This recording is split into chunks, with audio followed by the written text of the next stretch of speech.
Inauguration du quartier de la vieille ville de Sarreguemines, réaménagé et rénové. 2 ans et demi de travaux et plus de 2 millions d'euros d'investissement donnent une nouvelle allure à la place du marché et à ses environs.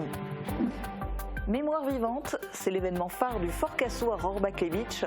Pour sa 2e édition, il a réuni quelques 80 figurants français et allemands pour des reconstitutions de campements et un spectacle pyrotechnique.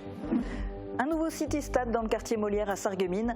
L'équipement a été inauguré ce week-end. Il est le résultat d'un investissement de 54 000 € hors taxes, subventionné à 40% par l'État et la région.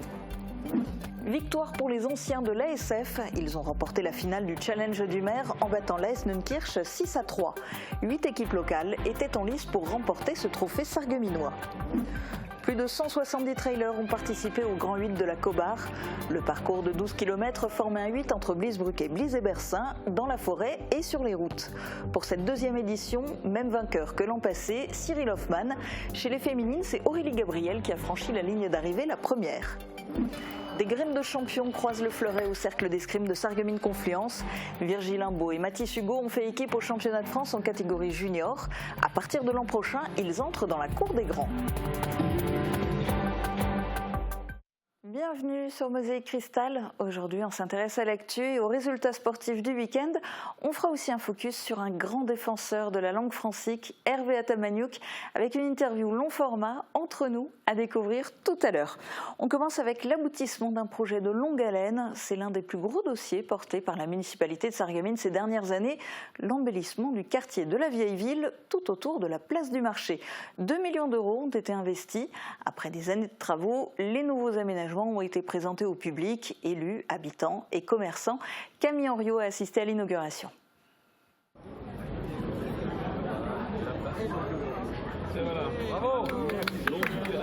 Pour marquer la fin de 2 ans et demi de travaux, la municipalité de Sarreguemines a convié le public à redécouvrir le secteur de la vieille ville.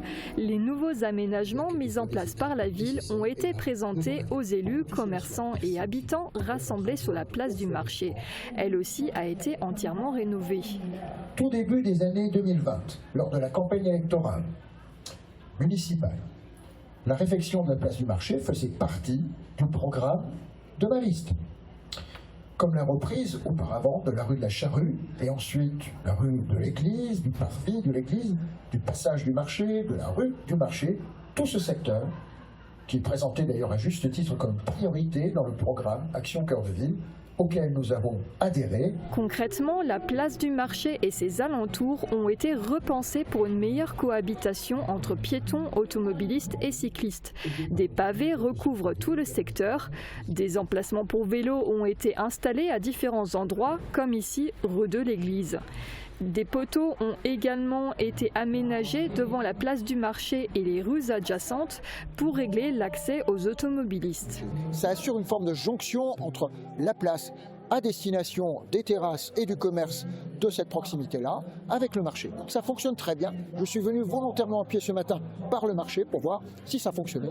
Or, je constate que ça fonctionne et que maintenant, pour les terrasses, par contre, il nous manque le rayon de soleil. La ville de Sarreguemines a également choisi de planter de nouvelles essences plus résistantes au changement climatique. Pour que ces travaux d'embellissement profitent à tout le monde, plusieurs concertations ont eu lieu, en particulier avec les commerçants implantés dans le secteur. Il ne s'agissait pas d'ouvrir au maximum le sol, etc. au moment de leur plus grand chiffre annuel. Je pense aux périodes de soldes, je pense aux rentrées de nouvelles collections, etc. Il fallait mettre la place aussi de plein pied pour les entrées dans les commerces, en fauteuil ou pour des gens qui, évidemment, ont un handicap. Donc, toutes ces questions-là ont été discutées avec les uns et les autres pour trouver des éléments d'entente. Moi, personnellement, je trouve cette place très accueillante. Je trouve que la ville de Sarreguemines font vraiment beaucoup de choses pour que ce quartier soit de nouveau vivant. Parce que je pense avec les travaux qui ont duré 2 ans, ça a éloigné un petit peu le monde. Ça, c'est dommage. Je le remarque quand je suis au magasin, ça a du mal à venir. Mais je pense que avec les semaines à venir, on fera tout ce qu'il faut pour de nouveau accueillir des gens sur cette place comme il se doit. On espère que ce sera une opportunité pour développer un peu nos commerces. Parce que quand même pendant 3 ans, on a quand même eu pas mal de problèmes. Les gens ont un peu déserté cette place. Donc on espère que maintenant avec la avec la restauration de cette place, que les gens vont revenir. Reste à voir si ces travaux d'embellissement bénéficieront à terme aux commerçants. En attendant, une scène a été mise en place pour accueillir des animations et ainsi égayer un peu plus le secteur de la vieille ville.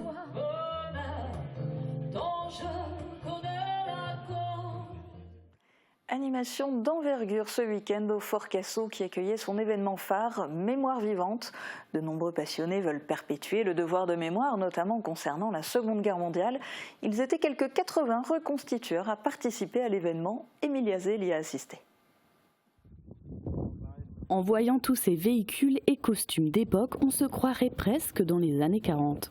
Les 15 et 16 juin, le Fort Cassau a accueilli une nouvelle édition des Mémoires vivantes.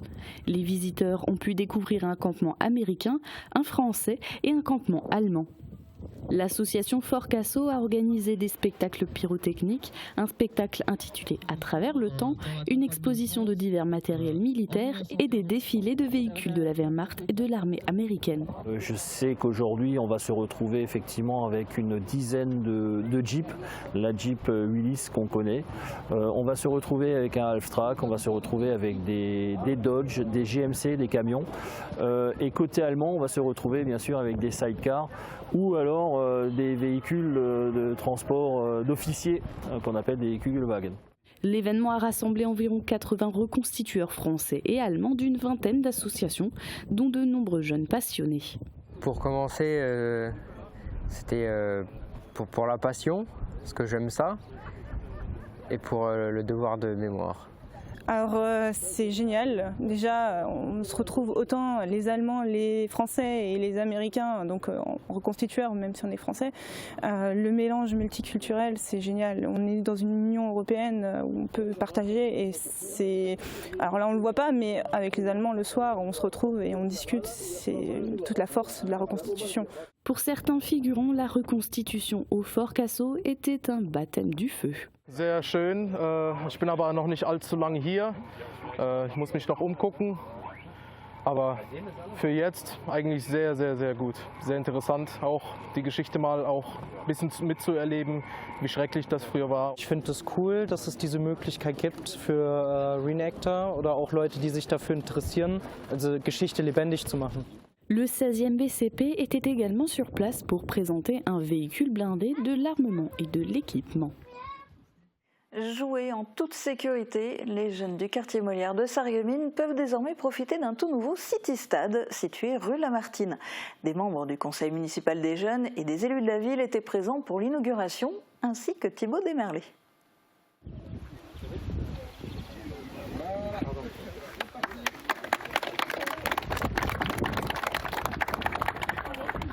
Un projet qui a abouti grâce au conseil municipal des jeunes de Sarreguemines. Les enfants du quartier Molière ont désormais un espace sécurisé sur le plateau sportif pour pouvoir jouer et pratiquer du sport. Un City Stade a été installé.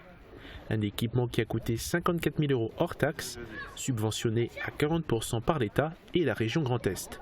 Cet espace pourra aussi être utilisé par les animateurs et éducateurs pour des activités.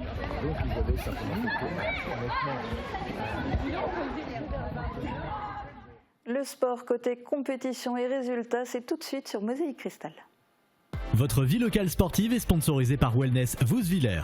Nageur amateur ou confirmé, venez découvrir nos bassins avec turbine de nage à contre-courant intégrée Swimeo, disponible à l'essai. Le SFC a le droit de rêver. Actuellement engagé dans les barrages pour accéder au championnat national 3, les faïenciers ont réussi à s'imposer ce week-end face à Ilzach Modenheim. En terre alsacienne, les Sarregueminois ont ouvert le score avant de concéder l'égalisation. Un but partout entre les deux équipes à la fin du temps réglementaire et c'est finalement au tir au but que le SFC est parvenu à s'imposer. Les footballeurs sarregueminois joueront donc la finale dimanche à 16h à domicile au stade de la Blise contre Cormontreuil Football Club. S'ils remportent cette ultime rencontre, les joueurs du SFC évolueront l'an prochain en National 3. Les footballeuses féminines en force, 3 équipes de l'arrondissement disputaient hier la finale de la Coupe de Moselle dans leurs catégories respectives. 2 équipes ont remporté la compétition, l'entente Petit Réderchin Sirstal en senior à 8 et l'Alliance 2008 en U15. Une équipe s'est inclinée, les U15 du FC Beau Soleil en foot à 8. L'expérience a parlé au stade de la Lembar à Neunkirch. Les anciens de l'ASF disputaient la finale du Challenge du Maire contre l'AS Neunkirch. Au départ, 8 équipes étaient en lice pour remporter le trophée sarregueminois. C'est finalement l'ASF qui a dominé le match. Reportage de Thibaut Desmerlet.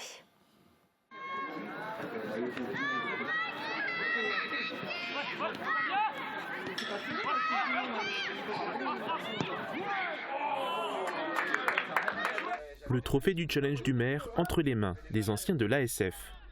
L'équipe en maillot blanc a remporté la finale qui a eu lieu sur le stade de la Lembar face à l'AS Neunkirch. Ce tournoi amical avait rassemblé 8 clubs locaux.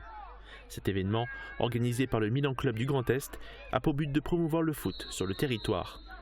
L'édition a été gagnée par le SFC en 2022. L'ASF est désormais le tenant du titre en sortant victorieux de la finale avec un score de 6-3.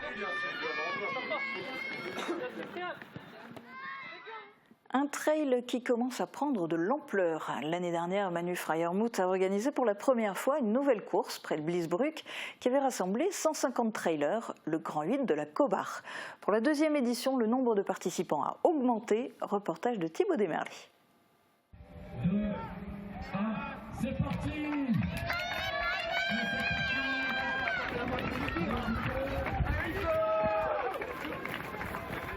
Plus de 170 trailers au départ du Grand 8 de la Cobar. Le record a été battu par rapport à la première édition.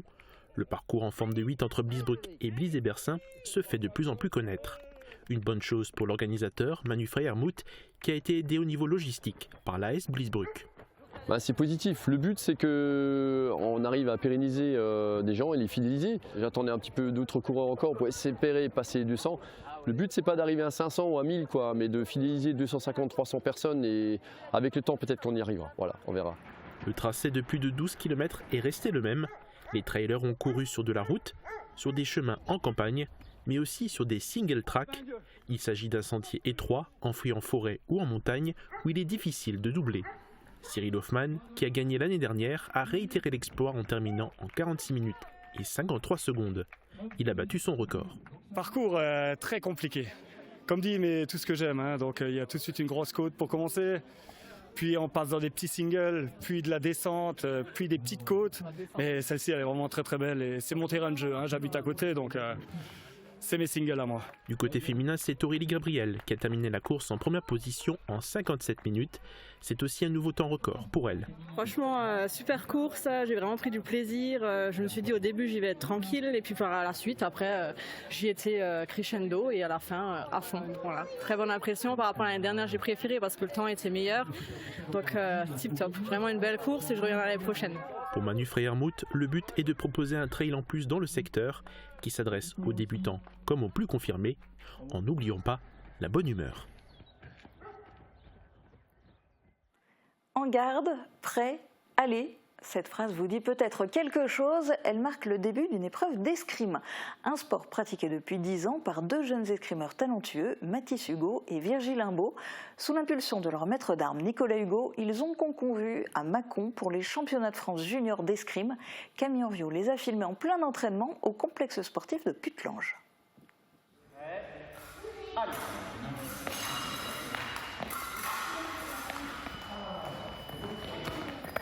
Ils croisent le fer depuis qu'ils sont tout petits et sont déjà des graines de champions au cercle d'escrime de Sarreguemines Confluence.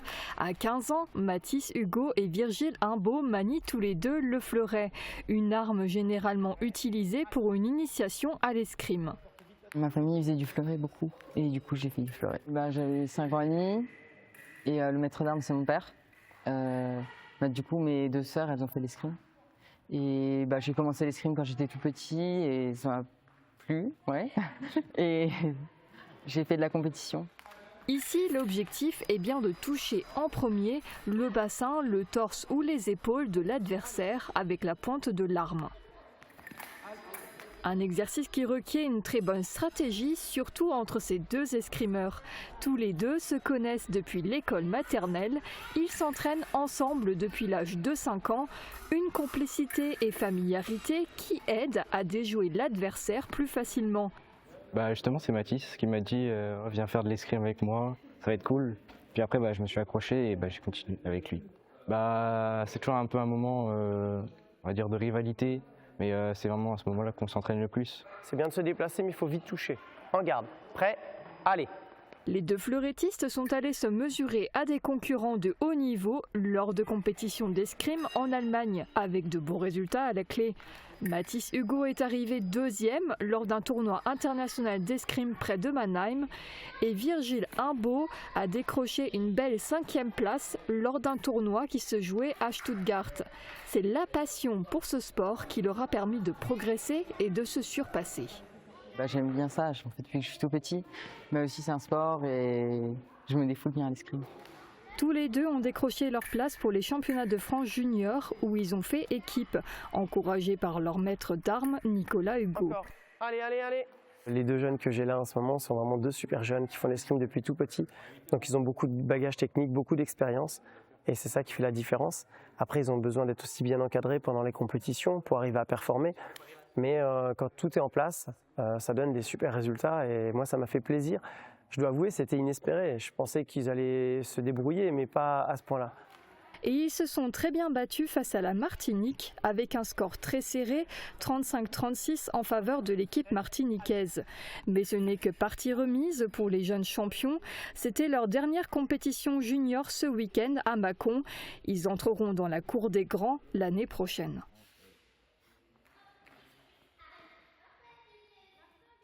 Lui se bat en premier lieu pour la culture et pour la défense du Platte. Dans un instant, rencontre en toute intimité avec Hervé Atamagnouk, juste après les prévisions de Météo France. Couverture, crépissage, peinture et isolation. Avec Moder Habitat, votre maison sera belle et confortable par tous les temps.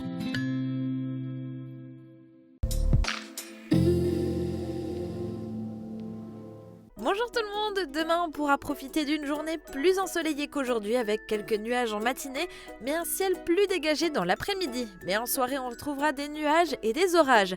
Côté température, les minimales iront de 14 à 16 degrés et les maximales de 24 à 26 degrés. Demain nous fêtons les Léonces et il fera jour de 5h26 à 21h39. Passez tous une belle journée et à demain.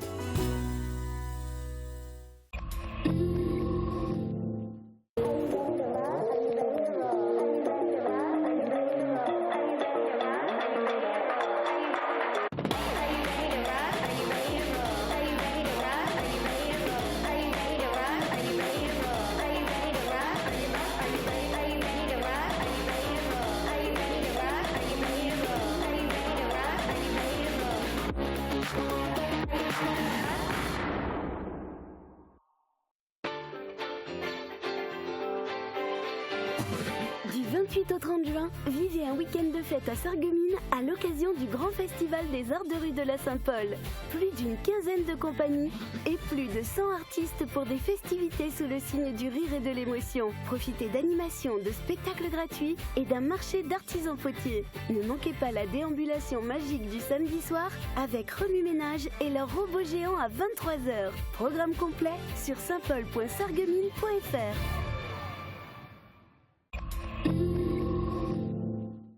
Il est, entre autres, chevalier des arts et des lettres, grand défenseur de la langue francique et co-auteur du Platte Lorrain pour les nuls. Hervé Atamagnouk est aujourd'hui l'invité d'Elisa Wittich pour une interview long format entre nous.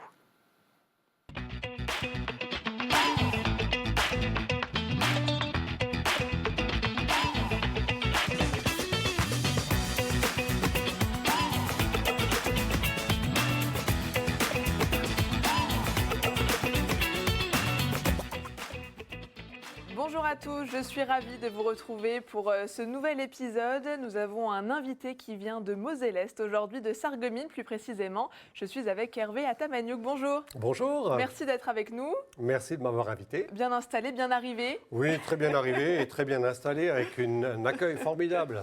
Merci d'être avec nous aujourd'hui.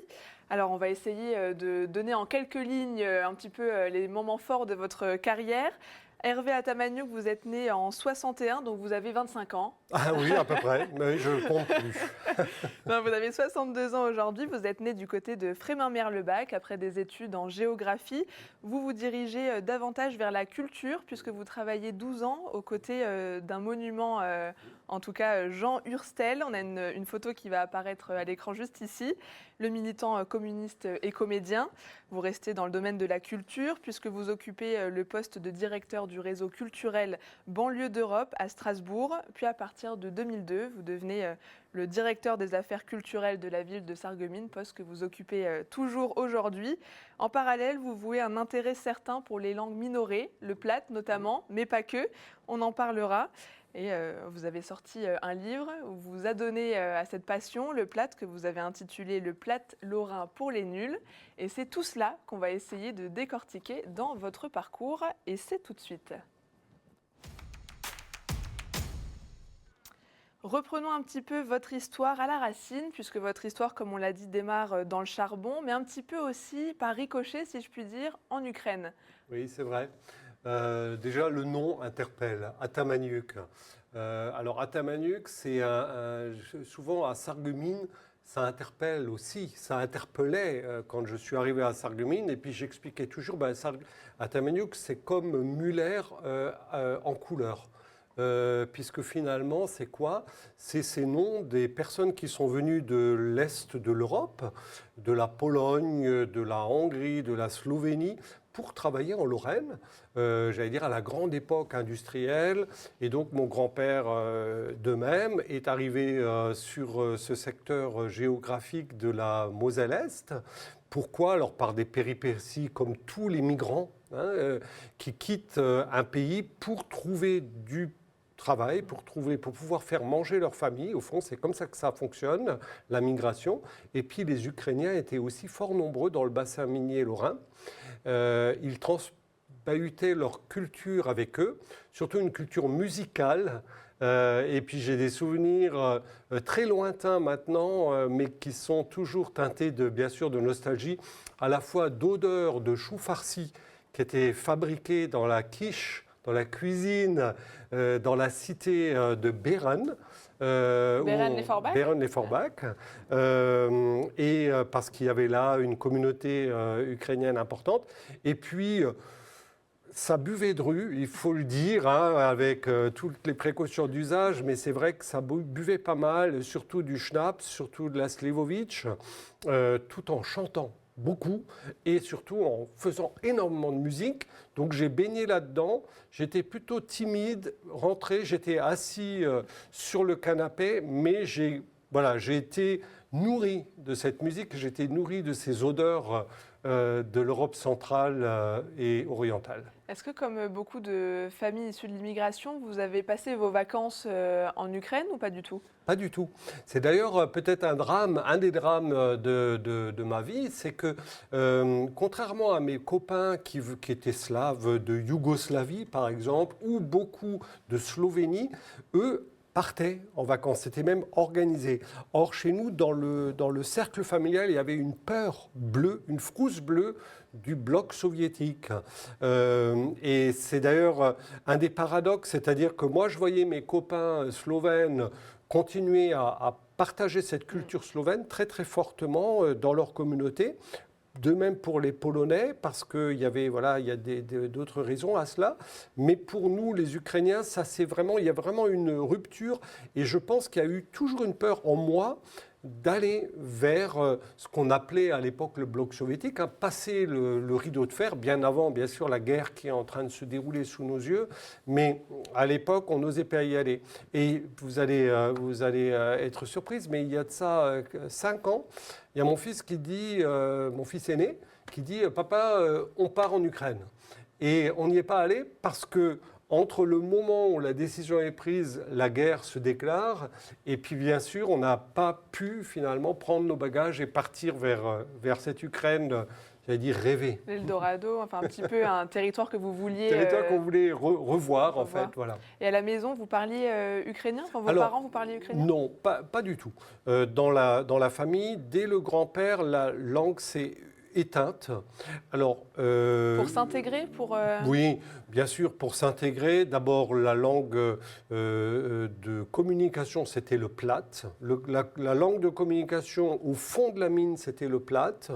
La langue de traduction qu'utilisait mon grand-père, c'était de l'ukrainien et du polonais. Il parlait les deux langues vers le platte pour les mineurs. Voilà, donc c'était vraiment, on va dire, la koiné, la langue commune, c'était vraiment le plate, que moi j'ai entendu bien davantage dans ma vie familiale. Et puis, ce qui sortait, c'était les jurons, quoi. D'ailleurs, quand mon opa, comme on l'appelait, hein, c'est le opa, le grand-père Franz, c'est opa Franz, ukrainien, mais qu'on appelait opa Franz, jurait, s'énervait, ça partait en ukrainien. Mais c'était les seuls moments. Mais donc la langue ukrainienne s'est vraiment estompée très très vite. Et puis finalement, en faveur du français qu'on apprenait à l'école, et on n'avait pas d'option. On ne pouvait pas à l'époque dire, voilà, je vais faire... Moi, j'avais des amis qui ont fait option italien, par exemple, parce que c'était la migration italienne. Mais nous, on n'avait pas option, même pas option russe. Hein, ça n'existait pas au collège où j'étais. Alors justement, vous passez toute votre scolarité à Frémin-Merlebach. Oui. Quel type d'étudiant étiez-vous Quelles étaient vos ambitions à l'époque? Alors, très militant. Déjà, très jeune. Ouais, très militant. En fait, voilà, en porte-à-faux avec le système, en porte-à-faux avec, on va dire, la hiérarchie. On avait d'ailleurs, avec mes amis, on était très vite, très actifs dans des conseils d'administration. Et puis, on était assez roublards, hein, pour tout dire. Hein, donc, on savait bien utiliser toutes les failles qui existait. Mais effectivement, l'idée, c'était quand même la transformation. Si on prend la question de fond, c'était quand même de se dire le monde sera meilleur demain. Il y avait quand même toujours cette idée c'était pas uniquement de l'opposition comme les adolescents peuvent s'opposer, c'était de dire comment on peut améliorer les choses. Et par exemple, des exemples, pour parler vraiment des études, des exemples, c'était de dire, mettre en place une salle pour les élèves, ce qu'on va appeler aujourd'hui un foyer, par exemple. Ça, c'était une de nos demandes, une de nos revendications, tout simplement parce qu'on arrivait très tôt avec les autobus depuis Frémac, faisait le ramassage vers Forbach, et là, on caillait à l'extérieur du lycée. Donc voilà, donc c'était quand même toujours dans l'esprit, bien sûr, d'avoir, j'allais dire, un monde meilleur. C'était quand même ça l'angle d'attaque. Alors, il y a sûrement un lien entre ce militantisme très jeune et puis cette rencontre avec Jean Hurstel, avec qui vous avez fait un bout de chemin, quand même, 12 ans. Bien sûr. Et puis, ce qu'il faut dire, peut-être avant d'arriver à Jean Hurstel, qui vraiment est sans doute mon mentor, hein, clairement, il y a eu, pendant les études aussi, un rapport avec Donc, moi, je faisais des études, mais en même temps, j'étais dans les mouvements des CMEA, des centres d'entraînement méthode d'éducation active, donc un gros mouvement d'éducation populaire, avec une passion pour le théâtre. Et donc, ces deux niveaux-là, donc les études, en géographie, hein, en géo, et puis à côté de ça, ce travail militant tourné vers le théâtre, où je vais aller au Festival d'Avignon, les yeux comme ça, en rêvant un jour de devenir comédien. Et la rencontre avec Jean Hurstel, c'est pratiquement parallèle à ça, puisque à l'époque, Jean Hurstel, donc, qui est on va dire une grande personnalité de la culture au niveau national, on est à la fin des années 1970, lui va, on va dire, révolutionner la culture dans le bassin Houiller-Lorrain, en faisant la chose suivante, en disant, voilà, on va faire une programmation culturelle, et à côté de ça, on va travailler avec les habitants, on va faire ce qu'on va appelé de l'action culturelle, et surtout il va faire surgir de la culture populaire, donc finalement de la culture des mineurs, quel que soit leur, on va dire, leur niveau culturel, on va faire surgir la parole de ces personnes-là. Et alors là, je me dis, là, ça me parle. Hein. Moi qui viens de la militance par les CMEA et par le théâtre, je me dis, tiens, voilà un théâtre qui ne vient pas de Paris, mais un théâtre qui vient du terroir, du territoire lorrain, et qui va faire surgir finalement la parole de ses habitants. Donc c'est évident qu'on va faire un compagnonnage comme ça entre cette personne qui, quand elle parlait, mais vous écoutiez, quoi, c'est-à-dire qui avait tout une aura, qui avait l'aura, qui avait des qualités humaines extrêmement importantes. Et donc, on va construire petit à petit des spectacles, dont un dont je suis toujours fier d'évoquer, qui s'appelait les Chroniques frontalières des Grenzgeschichten. Donc, c'était un spectacle bilingue où... bilingue français-plate ? Bilingue français-plate. Et dans lequel on racontait l'histoire de la frontière à partir de l'histoire des habitants de cette frontière. C'était un spectacle très drôle, parfois tragique, parce que ça commençait en 1918, au retour de la Première Guerre mondiale, avec la séparation de deux compagnons de combat, finalement, un Allemand qui habitait à Groß-Rosseln et puis un Français qui habitait à Petit-Rossel, qui avaient été ensemble sur le front, et puis à qui on dit du jour au lendemain, toi tu es français, toi tu es allemand. Donc cette séparation était la première marque, si vous voulez, de rupture culturelle. Et ensuite, on va les accompagner, ces deux personnages, à travers tous les épisodes qui sont la caractéristique de la Moselle, hein, avec ce changement de nationalité, et puis aussi avec les histoires de contrebande, puisque finalement, quand on habite un territoire frontalier, comme le nôtre, eh ben, on sait passer la frontière assez facilement, même quand on vous l'interdit. Donc vous passez 12 ans aux côtés de cette figure assez emblématique, et ensuite vous vous exilez en Alsace. Oui, alors après ça c'est lié à la politique, c'est-à-dire que notre structure, l'action culturelle du bassin Houillé-Lorrain, qui était donc on va dire l'association support de la scène nationale dans laquelle je travaillais à l'époque, après les élections de 95, il va y avoir un changement, on va dire, de direction politique, de politique. Et du coup, je me retrouve au chômage forcé, hein, parce que finalement, les nouveaux élus du bassin houillé décident de ne plus soutenir cette association. Et du coup, je suis ce que j'appelle réfugié politique en Alsace. C'est assez simple à comprendre, finalement. C'est que je dis, je ne peux plus bosser dans ce bassin minier, puisque quelque part, voilà, il y a des forces contraires. Et du coup, je vais du côté de Catherine Trottmann, qui est à l'époque la maire de Strasbourg, et qui va devenir ensuite ministre de la Culture, un peu de temps après. En 98. Donc moi, je vais, dès 96, m'installer à Strasbourg sur la friche de la laiterie, donc le Centre européen de la jeune création. Et puis je vais vivre pendant tout ce temps-là une période vraiment fascinante, extraordinaire, puisque j'ai la chance de diriger un réseau culturel européen. Donc je vais énormément circuler. Je vais avoir, je pense, peut-être parmi les Lorrains qui sont ici, sans doute celui qui avait le plus de contacts sur l'ensemble du territoire européen, de Belfast à Londres, en passant par Turin, bien sûr Berlin, etc. Donc, j'allais dire la plupart des grandes capitales européennes. Et puis, je deviens spécialiste des financements européens. Parce que qu'est-ce que je fais? Je vais chercher de l'argent pour financer des projets liés, donc reliant culture et banlieue. C'est-à-dire, dès qu'il y avait des propositions qui émanaient de la périphérie urbaine dans ces villes européennes, eh bien, on faisait de la connexion, on mettait ces personnes en contact. Qui s'appelait Banlieue d'Europe d'ailleurs. Ça s'appelait Banlieue d'Europe. C'était avec un sous-titre génial qui s'appelait « L'art dans la lutte contre l'exclusion ». Ah, ça a dû vous porter. Ça, c'était pas mal, hein. On y reviendra plus tard, mais vous êtes revenu évidemment du côté de vos premiers amours, du côté de Sarreguemines. Vous en avez parlé déjà un petit peu, on va s'intéresser aux plates et plus en particulier au festival qui se tient sur votre territoire. C'est tout de suite dans l'inspiration. On a quelques images de vous. Alors je vais essayer de le prononcer, le Miré de Plate, donc le festival de Plate.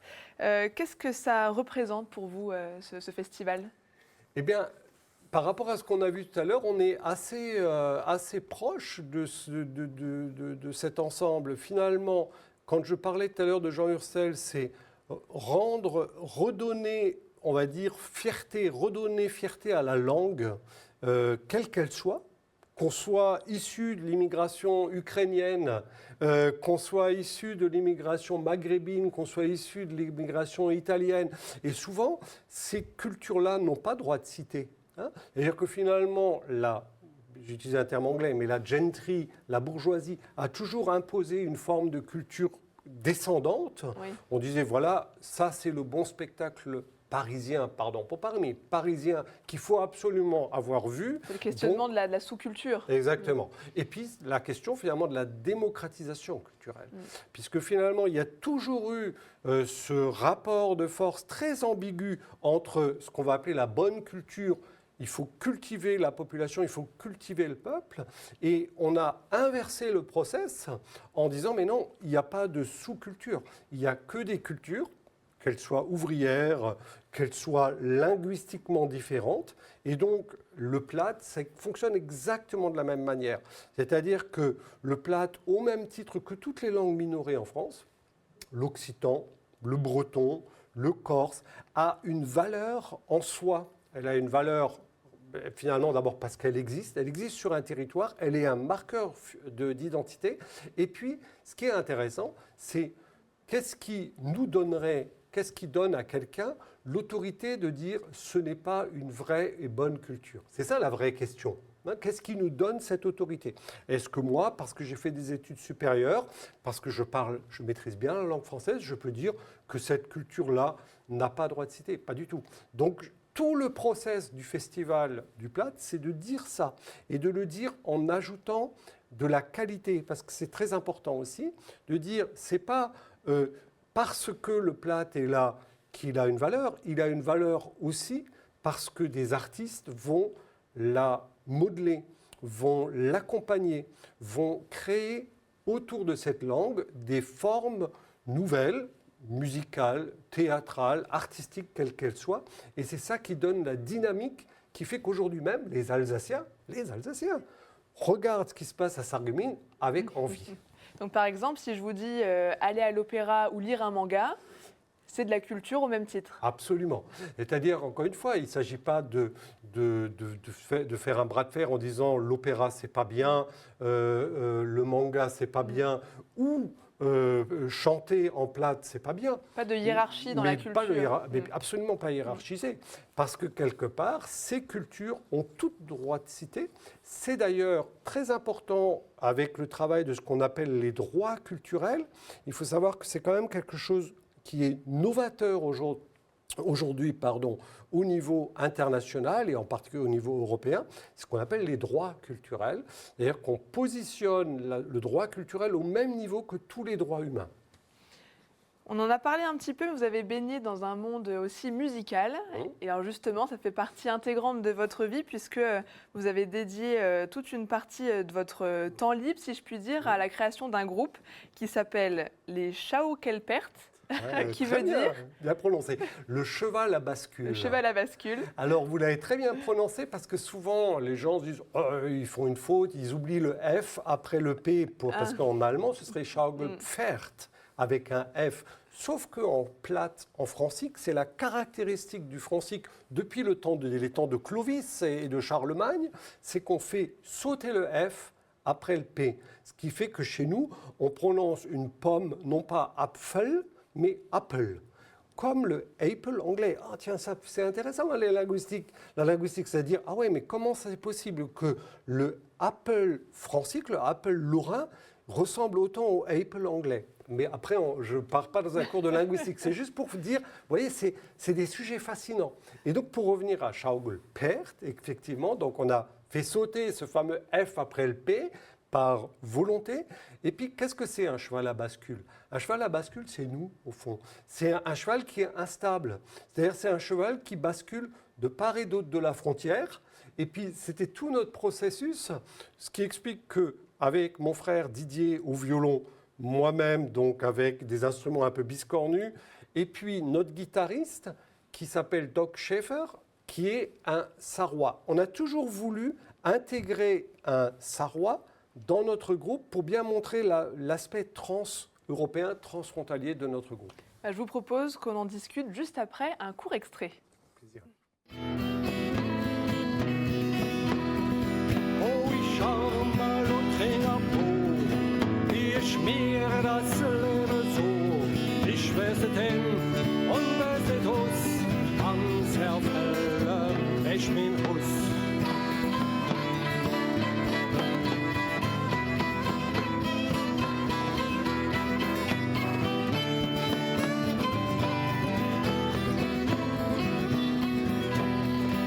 Ein Treibherz ist stets nichts wert, das hängt so hin und her.